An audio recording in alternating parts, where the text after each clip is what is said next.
The topics and opinions expressed in the following show are solely those of the hosts and their guests and not those of W4CY Radio, its employees, or affiliates. We make no recommendations or endorsements for radio show programs, services, or products mentioned on air or on our web. No liability, explicit or implied, shall be extended to W4CY Radio or its employees or affiliates. Any questions or comments should be directed to those show hosts. Thank you for choosing W4CY Radio.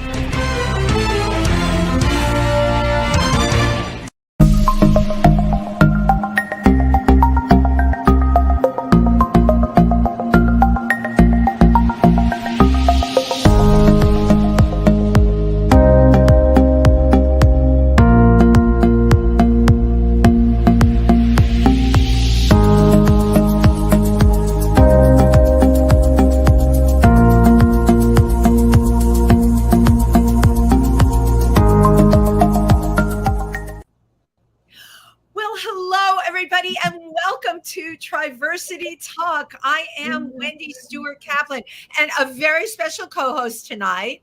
Introduce yourself.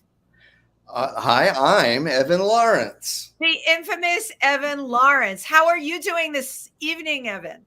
I'm doing great. I'm so busy getting ready for Jersey City Pride and a bunch of shows coming up. And I've also been selected to make headdresses for Joe John Batista's production of Cold Blooded in the fall.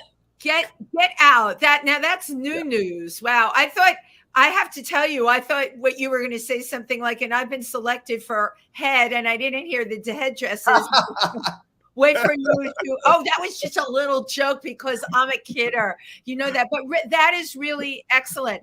Ladies and gentlemen, for those of you, you've seen Evan Laurence on the Triversity talent shows and on Triversity Talk as a guest. What you may or may not know about him, besides being a performer, a producer, a writer, he is an amazing designer, particularly he could design anything, but particularly these incredible headdresses. Thank you so much. Crowns, yes, and you like doing crowns and things like that, right? Crowns, but this is very different for this show. I'm creating some huge pieces that haven't even been talked about yet, and I actually have a surprise Friday night because I'm almost done with an amazing piece, which I can't show anybody because you have to come see my show in the fall at Theater for the New City. Oh, absolutely. Yeah. So don't spill the beans on that headpiece, Evan. Not even a little bit. Now, nobody knows. Those of you who are in New York, we just finished. It was really an incredible Pride this year. The vibe was unbelievable. It's been 2 years. And New York has gone through a lot during the pandemic. We can't forget that we're still not out of that yet. But you know what? Everybody turned it out for Pride this year. It was so much fun. I normally take Triversity in. We didn't do that this year. I hope next year I can do that. This year, I marched with an amazing organization that I am a part of, the Imperial Court, which, Evan, you know who they are. They do so much philanthropic work. It is unbelievable. So I love being a part of them as well. And this Thursday night, which is tomorrow night. Where did the week go, Evan? I don't know. It went so fast. But Thursday night from 6:30 to 9, you can catch our incredible show produced by Chauncey Dandridge at Stonewall. Starts at 6:30, finishes up around 9. The name of the show, it's a fundraiser. It's called Abort the Court. And just from the title, I'm pretty sure you can figure out what the show is about. And, Evan, a lot of the people that are in the show, I think you've worked with. We know a lot of them. So I'm curious how, as performers, how they take this theme and what they do with it. I'm really excited, and I have my ticket. I can't wait to do that. Oh, my God. Great. Oh, I need your support. You know why I need your support? Because that little tidbit about me, everybody, my mind is like a sieve. I actually write lyrics to these parodies that I do that are very funny. If only I could remember my own words. But enough about me. Speaking of somebody that knows their own words, the first time I ever saw our guest tonight was at a show at Stonewall. And he he got kind of scantily clad during his performance, but you know what I love so much about him? He sang a song about being body positive. And then I saw him perform at the Q.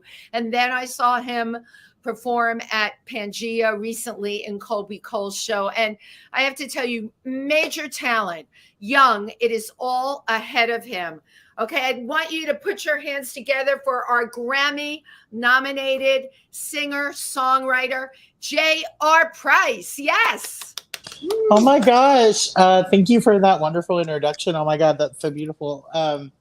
Yeah, you've seen me perform a lot. Oh my God. How did that happen? I don't understand. Like all of a sudden the universe put you in my life. Why you? Yeah, because we're meant to be friends, Wendy. We are meant to know each other. Same thing happened with Evan, you know, and our paths continue to crisscross. When the universe collides. Shows with JR. Yeah, I know. We performed together. Yeah, like we had performed together before I met you, Wendy. So you did, right? I remember you did that show there. Well, you know what? It's getting damn incestuous. We have to stop. We have to stop all of this. So, JR, welcome to the show. Thank you for having me. Thank you. What did JR stands for? Joshua Randall Price. I don't use my full name anymore. My middle name is my father's name, and I had some family issues. So I tried to reclaim my own name and just do a JR Price. You know, it's a better pen. It's a better stage name. Well, so. I was going to say totally. Like, that's what I figured. It was a stage name. Like Evan Lawrence's name is also a stage name, but that's his real name. Well, I had this one guy, I was on a date one time, and this guy was like, your name is Josh? And I was like, yeah. And he was like Josh. And I was like, oh, we're not doing that. We're never going by Josh again. No. If there's one thing I can't do, it's be quiet. Like, oh, no, I know that. You're a talker. That's why I wanted to have you on the show, because I'm interested in what you have to say. So this is one of the things I love. I can perform with people. I can be an audience member with people. J.R. Price, very little about you other than what I read. So take it from the top. Did you come into this world singing? I mean, yeah, pretty much. I started singing when I was 3 years old. I could sing before I could talk. I was a big fan of The Little Mermaid. So I was doing the, like I was doing that like, oh my God, Evan, how cool was that? We love that. Like literally, I was like building up silky voice. Oh, right? Thank you. I hope that's not copywritten. It's just a scale, you all. It's just a scale. Yeah, no, it's just a scale. But yeah, I was singing, and then at 6 years old, I wrote my first song. It was called One Step at a Time, and I wanted to be famous. I discovered at 6 years old like what being famous was and what art was, and I was like, discovery. Who was it at 6 years old? It was very Britney. young. It was Britney Spears. It was Britney. Right. Oh, silly me. How can right? Duh. I mean, like, who else could it possibly? I mean, and I was a huge fan of music, but like Britney came out, and it was like the first time that somebody big happened, like in my lifetime. And because all the other music I had listened to was people that were already famous, and she came out and then became this huge thing. And I was like, but nobody knew who she was like 2 days ago. And it just blew my mind. It blew your mind that could happen. You were you rode that star with Britney. Yeah. Because I mean, I watched like reruns of the Mickey Mouse Club when she was on it before I was, a thing. And then I was enamored, and then people knew who she was, and then people were singing her song, and I was like, wait a minute, I can do that. But I can't because nobody's Britney Spears, But, that was the mindset at 6 years old. So I started writing my own music, and my family wasn't very supportive. They were very anti me doing art. What was your family like? Were they blue collar? What was your family? They're Republicans from the South. Okay. So they just wanted me to be a boy. My dad was like a soldier, and my grandpas were both soldiers, and everybody did the whole war thing and guns. And wow. It's like army soldiers, right? Yeah, like legit trained and like had the medals and all the things. And I'm very much anti-war. I'm a hippie, and I'm a gay man, and they put a gun in my hand at 3 years old and told me to shoot it. And I never picked up a gun again because it was the most terrifying thing. And I remember it. I remember it at 3 years old. Yeah. Wow. And like they were having me drink beer at 3 years old, and I'm like, no, this isn't my life. Like, and so I was very much already aware that I was completely opposite. Yeah.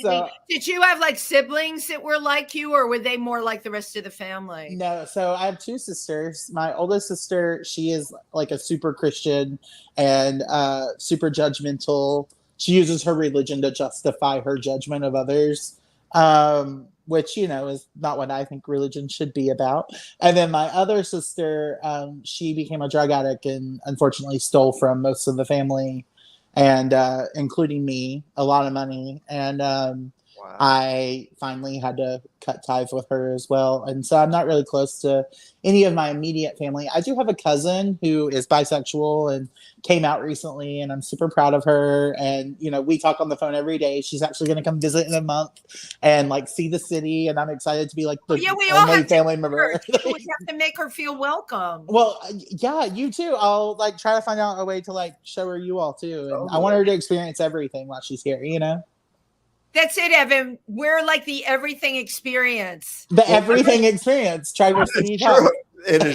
true. It is rent true. ourselves out to tourists. Did you ever think about that? Oh my God, you guys! There's some money in this. You all could be like a tourist. Oh my God, JR, you'll just represent us. This is I love it. We have found a new career here. I want to get back to you. You grew up where? I don't even know what part of the country. That's what I was going to ask. Yeah. So my dad's family is from West Virginia, and my mom's family is from Kentucky. And they met right there on the river of both of the states.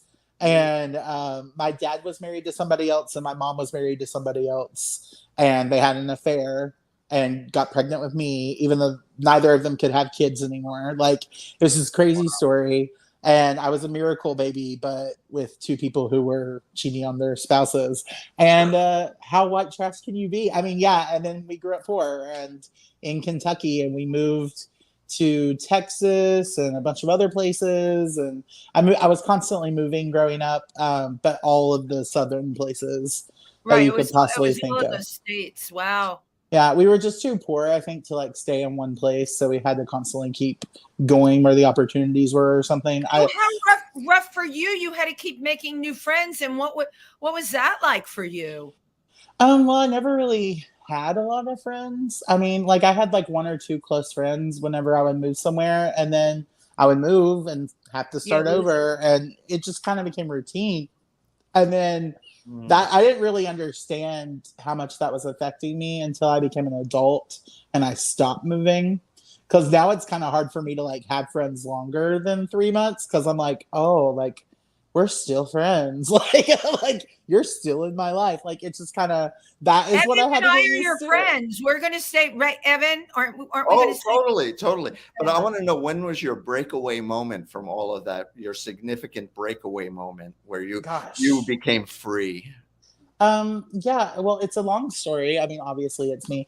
But I was always into boys, obviously, and I fell in love with one who moved in with me, and I was still in West Virginia. I had dropped out of school. I went to school originally at Moorhead University in Kentucky, and I dropped out for a previous boyfriend. And, he told me that I made up the whole relationship in my head.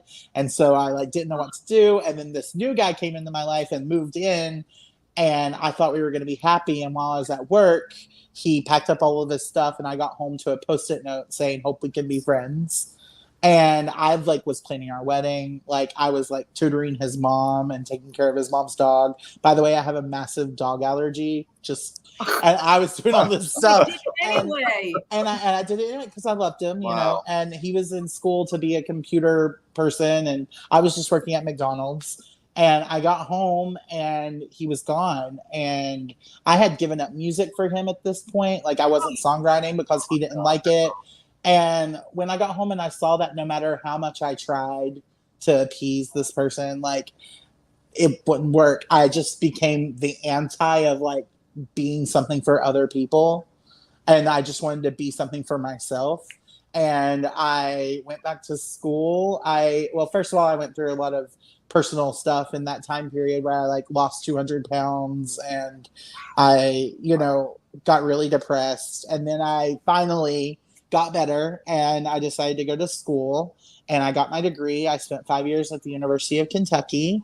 I studied theater, vocal performance, musical theater, dance, music composition.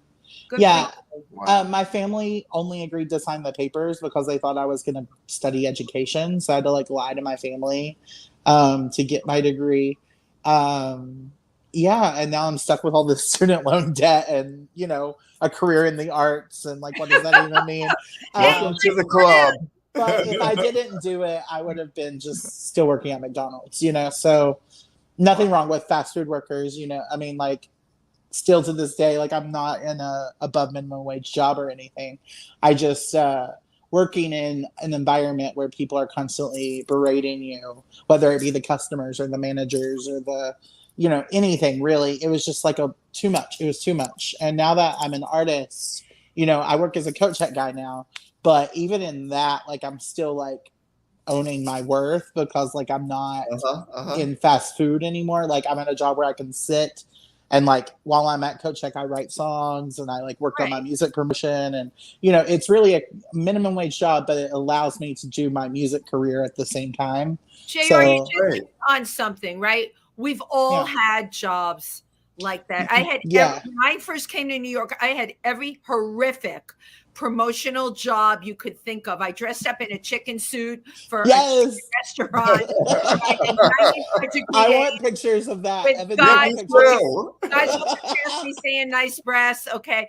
I had every horrific job. And you think to yourself, this is never going to end, right? Because we come to New York, and this is where I'm going with this. You came to New York because why do we come here? Because I hate to use the cliche. If you can make it here, you can make it anywhere. And also here, you can just fade into the woodwork. So many great entertainers started their careers here. So kudos to you for doing that. You got out of the McDonald's job. You're now in something, what I call the second stage job. You've had them. I've had them where, it's certainly not the be all and end all. It's some money. And you can sit there and write your music. You can sit there and leave your lines for a show. You don't feel completely worthless. And that's a good place to be. Yes. Yeah, I think so. I mean, it's definitely better than Kentucky. I mean, when I visited New York for the first time, I got on the subway and nobody looked at me. And I know that people are like, oh my God, nobody looked at nobody looked at me at home or back in Kentucky or West Virginia. Whenever I would go anywhere, it was always people like filming me and like putting me on the internet to make fun of me and like stuff like that, or like making fun of me just to my face. I would walk home from school and they would throw fireworks at me and like yell flamer because I'm gay. I mean, look at me. I mean, I've always been like this. I haven't changed and I refuse to. And, when I got to New York, nobody looked at me. And I was like, oh, I belong here. Right. I'm home. And so I had to make it work. And to this day, it sucks, but it's home. And, the good and the bad and the ugly, New York is home, I love it here. But as you said, nobody looks at you here. So you can just be yourself, do your thing. And it's funny you're saying that because I can't fathom anyone looking at you like, why would they? Evan, you too. I mean, I could see if, I don't know, you went out into the suburbs with one of your headdresses on, Evan, people might look, but like, who cares in New York? You can, No, I went to Vermont and it was just my bald head and some earrings. And maybe I always wear my Native American necklaces. And people were looking at me like I was a freak. I was like, why is this happening in Vermont? Yeah, in Vermont. Change. No, anywhere but New York, honestly. Like I tried to move all kinds of places, and New York is the only place I can really be really me. Yeah, you can fit. I remember Evan telling me this story about Vermont. Now that you brought that up, I was so weirded out by this story. I was like, why would people think you're perfectly normal person? You weren't even wearing a crown. Were you wearing a crown? No, just Just earrings and a necklace. Yeah. Yeah. When I was in Nashville, I wore these. I just wore some regular shorts, and I tried to go to a club, and the bouncer was like, "If you go in here, people are gonna try to attack you." And I was like, "What?" And he was like, "I mean, you're obviously a homosexual." And I was like, I was wearing a button down and some shorts, y'all. And this was last year. This was when I was like homeless during the You pandemic. don't know how, because I was born in the Bronx. I grew up here. And other than going a few other places, and I work in Africa and places like that, I don't leave the Northeast. I really don't ever. Yeah, don't. There's no need to. Yeah. When I hear this stuff, it just really blows my mind. It's really sad. And I mean, that's why I try so hard and fight so hard to just be really me all the time. Because I just hope there's somebody listening somewhere that's like, whoa, he refused to be anybody else. And like, it doesn't matter what these people are saying. I got out of that trailer, and I hope that I inspire somebody else to get out of their trailer. That's all I can strive to do. They are all over the country. Yeah. There's some kid living in a trailer that's writing music, that's singing music. That is a kid that sticks out in school and doesn't fit in. They are everywhere. And one of the reasons I do this show is I want that out there. I want those kids to hear it. So people know they are not alone. They're not. They're just living in the wrong place. Yeah, you're helping. Exactly. Normalize them too. I mean, when I lived on an Indian reservation for like 3 years, and the people there were, they were like 400 pounds, maybe some of them like 300 to 500 pounds, and they'd always joke that I was as big as one of their legs. And these are all my friends, and they were really tiny people.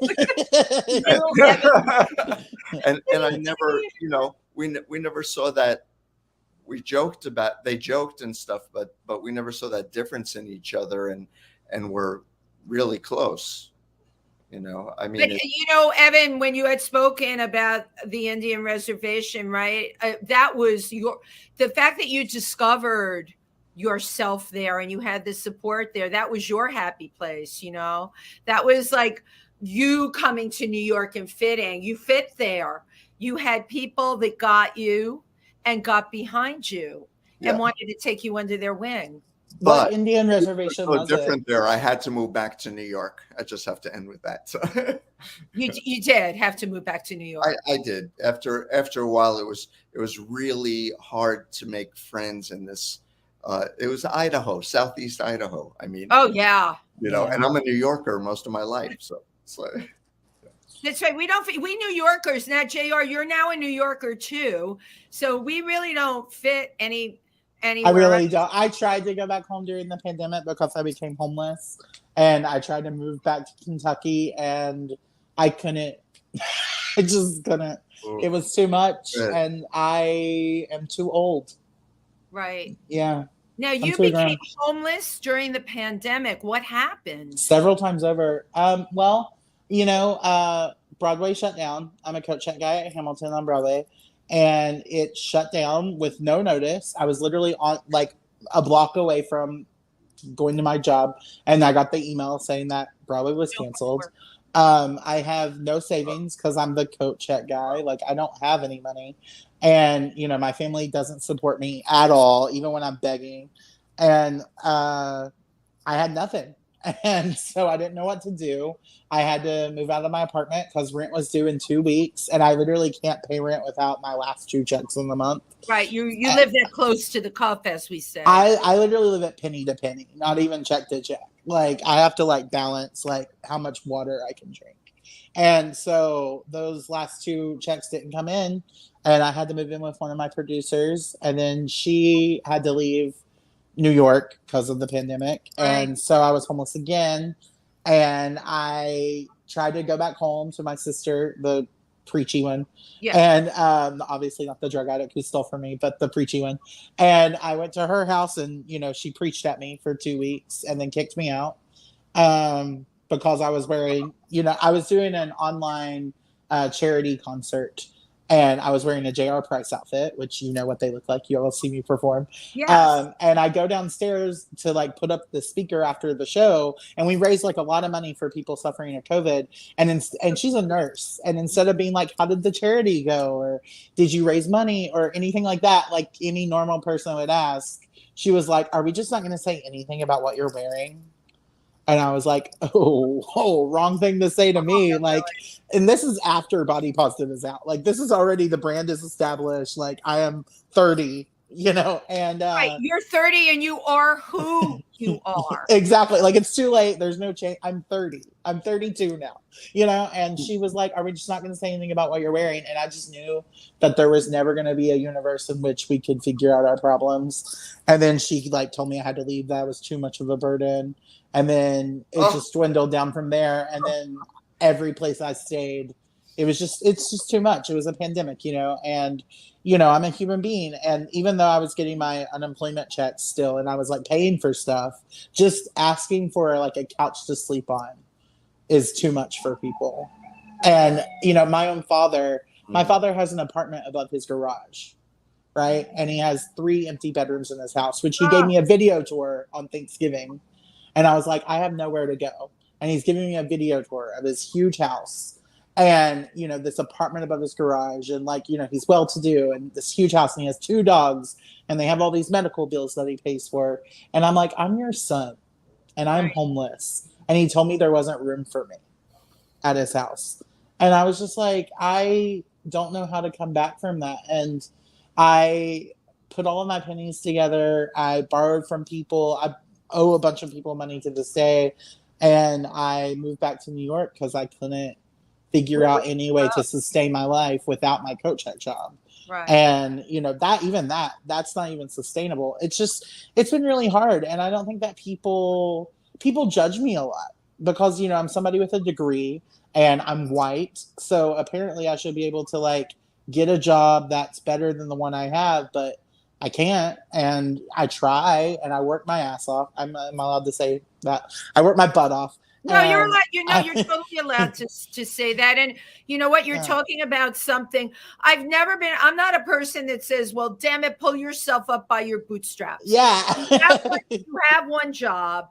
Okay, you're putting it out there. We need to help you get another job, and all of us know enough people that we need to put that out there because I got to figure it out. I don't mean to make the whole show about that either. I don't know.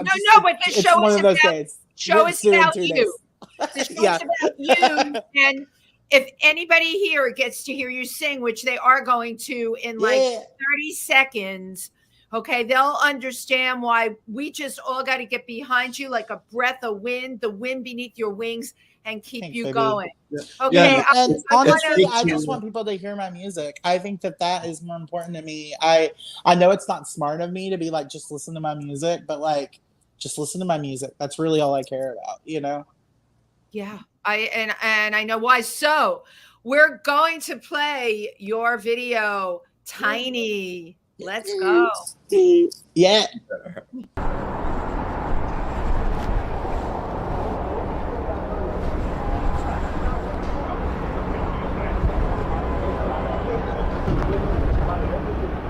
All right, we are going live. We are live. What's up with your favorite rapper, Half Dollar, your favorite rapper's favorite rapper, but don't sleep on me.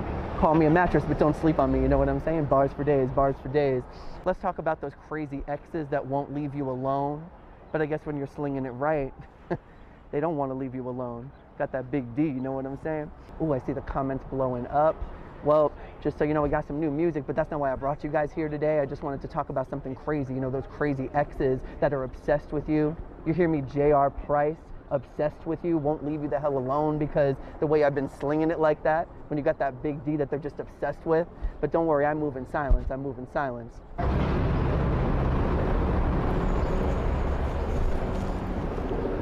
You're tiny.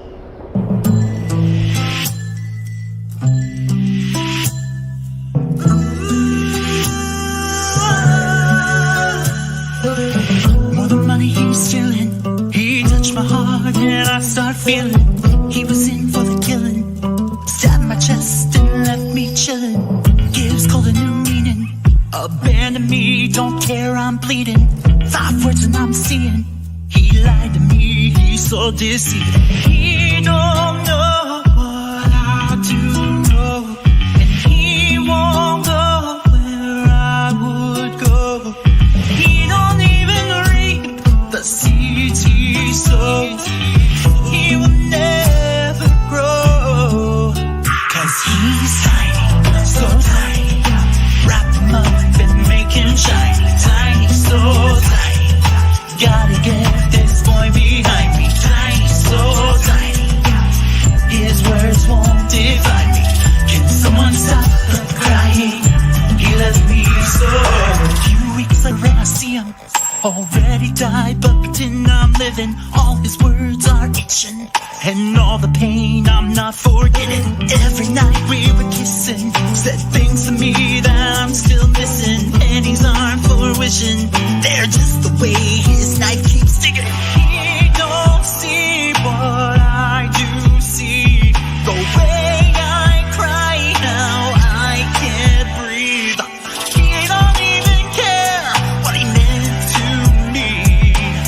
I'm a casualty, 'cause he's tiny, so tiny. Wrap him up and make him shiny. Tiny, so tiny. Gotta get this boy behind me. Tiny, so tiny. His words won't define me. Can someone stop the crying? He left me so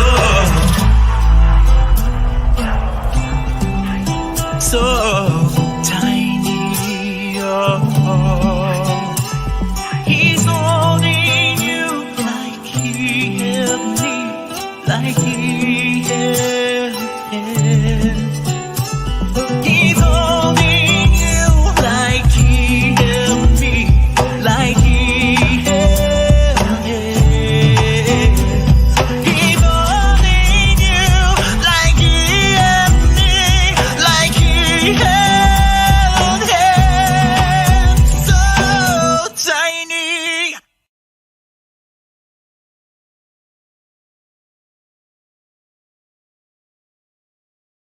Wow. Yeah.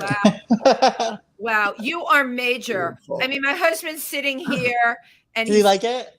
beyond like it. Well, first of all, he sent you your video from your performance. I love Alan. and Alan's so Gia, great. which he edited, but more than that, he's like major talent. Major talent. So JR Price, Thank you. we all have to get behind you and keep you going. You are absolutely a major talent. Now I have a bunch of questions trying. about the video. Yeah. First Yeah. of all, let me give a shout out to our friend Alex Kelso, Satanya Face. Satanya Face, right? Can you imagine? Like, Yeah, It's putting in on the video. persona of this character. Satanya Face, for those watching, is the person who plays Half Dollar, the rapper at the beginning. But that rapper is also a drag queen in New York who does spoken word and eloquent, beautiful superstar. Oh. Thank God I cast Alex before I saw his one-man show, because I saw his one-man show, Unicorn Who Discovered Self-Love, at Don't Tell Mama a few weeks ago. And it was mind-blowing, incredible. The amount of talent this human being has is just like, I'm just so glad I didn't know before the video, because I would have not been able to act with somebody who's that good. Oh my God. So you cast him and you had no idea. Well, first of all, an amazing performer, amazing spoken word, amazing drag actor. And you know what? An incredible human being with a heart like that. Yeah, incredible. Just one of the best people I've met in New York, so honestly. Big surprise for me when I was watching the video. I watched it before I saw it on the show, but I'm like, oh my God, there's Satanya. So first of all, I love the video. Now, you wrote the whole storyline for the video too? I did. I storyboarded the whole thing. I wanted to confront all the rumors. There's a lot of rumors going on about me being obsessed and crazy over my ex or whatever for writing a heartbreak album, as if that's not what a songwriter writes about. I don't know.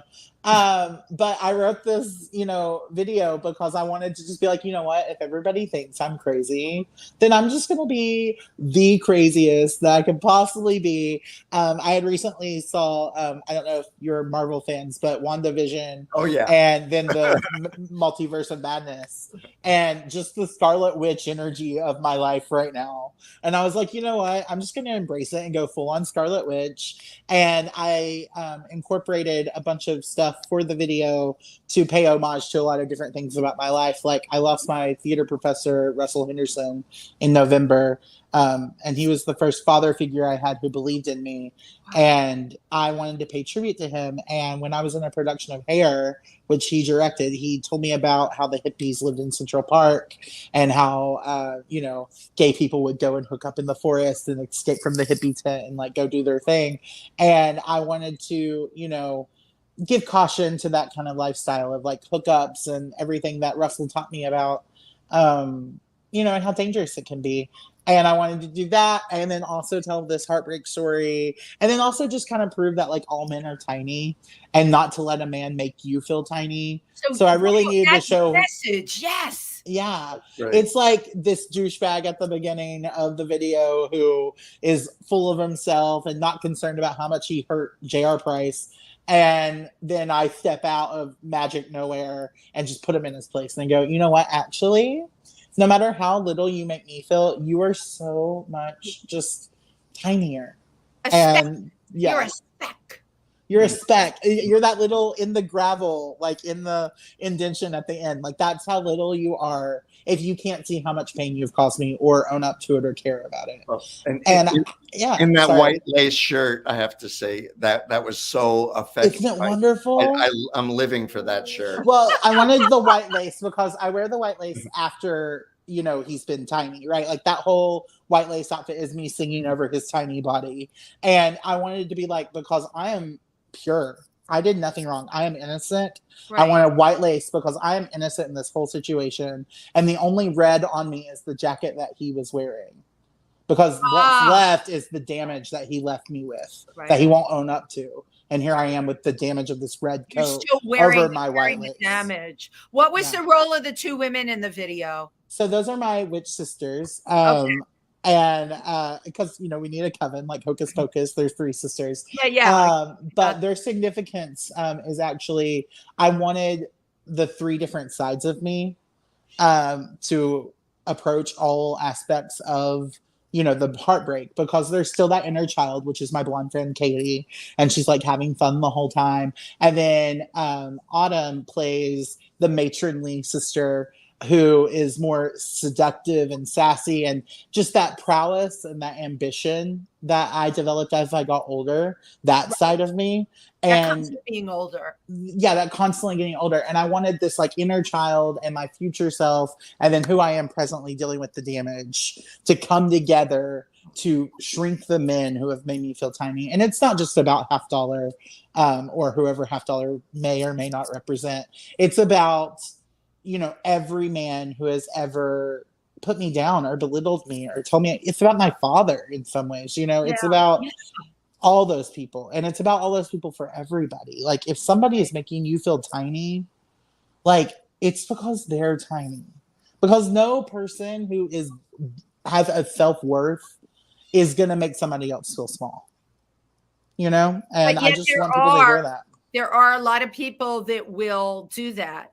But one very important theater game I learned, and Evan, you do improv, so I know you probably know this one, status, where you're in a scene with someone and you have to come up with creating your own lines of making yourself bigger than they are. It's a great theater game, JR, because you can use it in life a lot. It never ceases to amaze me, because not at this stage, because I walk in and like, don't mess with me, right? But my God, when I was your age, forget it. And to learn how to make yourself bigger, status, right? You have to be able to one up. You have to be able to hold your own. And psychologically, I can't do that. That's what I'm bad at. I downplay even my achievements. Yeah. I totally hear you. But you know what? That is something that can become a learned behavior. When you say to yourself, hey, I was Grammy nominated. Hey, I came from a trailer. I got to New York. I'm an artist. I am getting put in shows all over here. I mean, your first album, Daydream, you have your song Body Positive, made you a gay icon internationally. You have to repeat these lines to yourself all the time. That's true. Yeah. Okay, I'll write the script for you, but you have to get up. And, me too, even now. I have the mantras that I have to say to myself, because if we let those people in the world rain on our parade or distract us or put us down, it stops us from doing our greatness. You don't want that to happen. That's true. That's really good advice. Thank you, Wendy. Yeah, it's hard because it's because of my upbringing, right? Like it all goes back to that. And I'm in therapy and it does obviously all go back to that. But like it's because I'm constantly trying to impress people to make them love me. And when I do something impressive and they're not impressed by it, I'm like, oh, it wasn't enough. So that sucks. Instead of being like, that's still awesome, even if they're not impressed by it, you know? And I get but you know what? You're writing the script for them. Why are you writing this script for them? And the script, in JR's script, you do this great thing and they turn around and say, oh my God, thank you so much for doing that. This is amazing. You're right. Well, nobody's going to do that. Yeah. You're looking at a script writer right here. And that is a hard thing. That was hard for me to shake, but it's what, we call expectations, what we expect from somebody else, but it's not real. It's what we're expecting. Yeah. Yeah. It doesn't define you. It doesn't define me. It doesn't define Evan. His words won't define me. Right. Well, I think also that we're talking about healing here, our own self-healing. And I've been through mental abuse as a kid. I have my own problems, and I've used my own spiritual ways, even meditations, to self-heal. And the thing about showbiz is that your successes should be like a salve to heal you. The pleasing people, which is a problem I used to have really bad, just really trying to please people and get them to be my friends. And I don't do that anymore. And there, as a showbiz person, there are going to be jealousies that follow you, of course, and fake friends. And, but the thing is, apply those successes like a healing salve, and hold them in your heart. And it's like, I did that. Good job. Right. Yeah, I wish I could. I'm getting there. I'm trying. I can tell you're doing a lot of self-work and you are getting there. And that's the next step for you, because you know what? The freaking talent is there. It's there. It's not something that they have to pull out, that you've got to work on. It's there. The core is there and it's happening. And you don't want this other stuff to get in the way. Think of yourself as an onion. You're peeling off those layers, and inside is this amazing, beautiful core. And when you reach that core, that's when you're going to reach your phoenix. And it's going to happen sooner than later. We just got to keep you going. We just got, girl, your mouth to God's ears. Like, I need to figure out my motivations. I'm a whole new person post-pandemic and post everything I've been through. And I have to figure out what is my motivation to keep going? Like, what am I doing it for? I think this album was my 5 stages of grief, right? And I was grieving, losing the relationship, and losing Russell and losing my family and losing all this stuff. But in a way, I'm kind of like at the acceptance stage and ready to look forward and what I can make with my new chapter. Right. Because that is all the past. And I've officially let it go.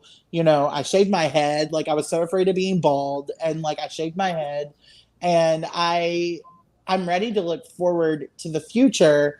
But now I've had to burn so many bridges to get to a place where I actually value myself, that I don't really know what the future has in store for me. So hearing this feedback is really helpful, and thank you so much, because I feel like I'm not getting a lot of encouragement right now. So it's really lovely to hear it. None of us know honestly what the future has, seriously. And come on, the pandemic should have shown each and every I know a few friends that got through unscathed, kept their high paying jobs, got to work out of their home.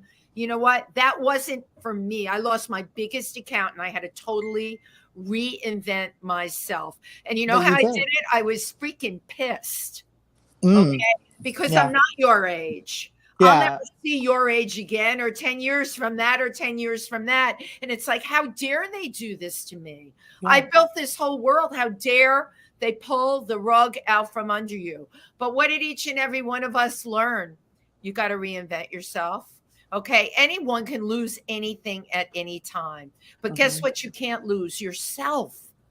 I Have Me is the last song on my album. I Have Me. There you go. I am me. All right. And at the end of the day, honey, that's all you have. Evan, that's what you have. And that's what I have. That's what we have to bring to the and world. new friends too, because good people around, good positive people, because we're people who like to hang out and have fun and don't really want anything from each other but our company. Our company and our creativity. And our creativity. With each other. Right. Well, but, that's the way friends should be, right? Like that's what friends, I don't know. I feel like other people want more or expect more. I don't know. But you know what? I don't know if I'm feeling. I don't know how I'm feeling people right now. I don't know. Maybe I'm not. But you know what? Honey, take a breath, okay? Go out there. You're getting booked in people's a big breath. Let it out. Create a bubble around J.R. Price, right? Yeah. Listen, you're getting booked in people's shows, here in New York, and it is tough here. There are so many talented people. It continually blows me away. But you're going to keep on out there. You're going to, do your art, promote yourself. Yeah. And the best thing you can do, and Evan really said it, you have to surround yourself with other people. When people say, oh, I need people that can help me, you don't need people that can help you. You need people that are on the same wavelength that you are. Yeah. Yeah. Hell yeah. That can infuse you with positive energy. That's all we need. And you know right? what? I just got my 4-minute warning here.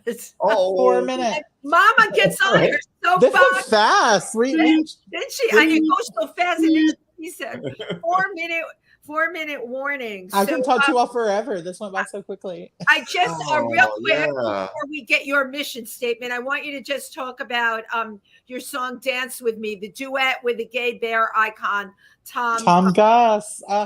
Tom Goss is my hero, first of all. He did a song called Bears in 2009, I want to say. Maybe 12. That was a great song. Yeah, and it was the first time I saw people of a larger size being sexy in a music video. And like way before Lizzo or Meghan Trainor. Right. And I was like, oh my God, like there's a whole world for me. And whenever I was doing my first album that I was going to officially put out, I was working with Freddie Freeman and he knew Tom. And I was like, wouldn't it be amazing if like somebody could sing this as a duet with me? Like somebody big, like Tom Goss or somebody. And he was like, you mean Tom? And he just like emailed Tom, and literally by like 3 hours later, Tom was like, oh yeah, sure, I'll do it. Because Tom is the nicest human being alive. He's honestly genuine and a hero, and he loves everyone and he cares so much. And he has never once said no to me or asked me for anything. He just constantly gives. And I'm not worthy, I'm just nobody from a trailer in Kentucky. And I am never going to let you say that again. Because never. Well, at the time, this was before my Body Positive song even came out. Like this was when I was at your literally, yeah. And he just said yes, and he sang the song that I wrote and did not make any diva changes. And he actually helped it. He added some harmonies. He changed the string section. He made it really special. And that song is just one of the most beautiful songs I think I've written. And to have like my hero on it with me, supporting me, and Freddie Freeman, produced it, who was another hero of mine. And it was just like kind of coming together to like give me the life I wanted. Because at the time I wanted to be like a gay bear, pop star. Right. And so I was like, oh, this is gonna get me there. And it was really amazing. And it's just such a beautiful song. I actually wrote it about the ex who left me with the Post-it note to tie it back to the beginning. I love it, of course. The day before that, we actually had our final dance, and that song is about me reflecting in that moment of when I thought we were happy. And in my most recent relationship, the same thing happened. I had the one day of happiness, and then it was all ripped away the next day. So it's before everything goes away, dance with me. this is a whole other show. Why this happens. It's a whole, I have to have you back because it's a whole other show. Okay, you've got less than 60 seconds left. Yeah. All your handles. Yeah, follow me on Instagram at jrpriceless5eva because forever is too short. And you can follow me on YouTube. I stole that from Girls 5 Eva, my favorite song, or my favorite show. 60 seconds. Follow me on TikTok at jrpriceless5eva. Follow me on Facebook at jrprice. You can go to my website, jrprice.org, for all of the links to everything. And watch my music. I'm on Spotify, iTunes, Apple Music. Just J.R. Price. My new album is called Nightmare, and it's available on all platforms. Love it. And J.R. Price, thank you. Evan Lawrence, thank you. Thank you. Okay. Thank you all. Happy Oh, my gosh. Pride, Thank everybody. you. Happy Pride. And thank Great you all talk. for joining us tonight on Triversity Talk. See you next week, everybody. Bye-bye. I love you.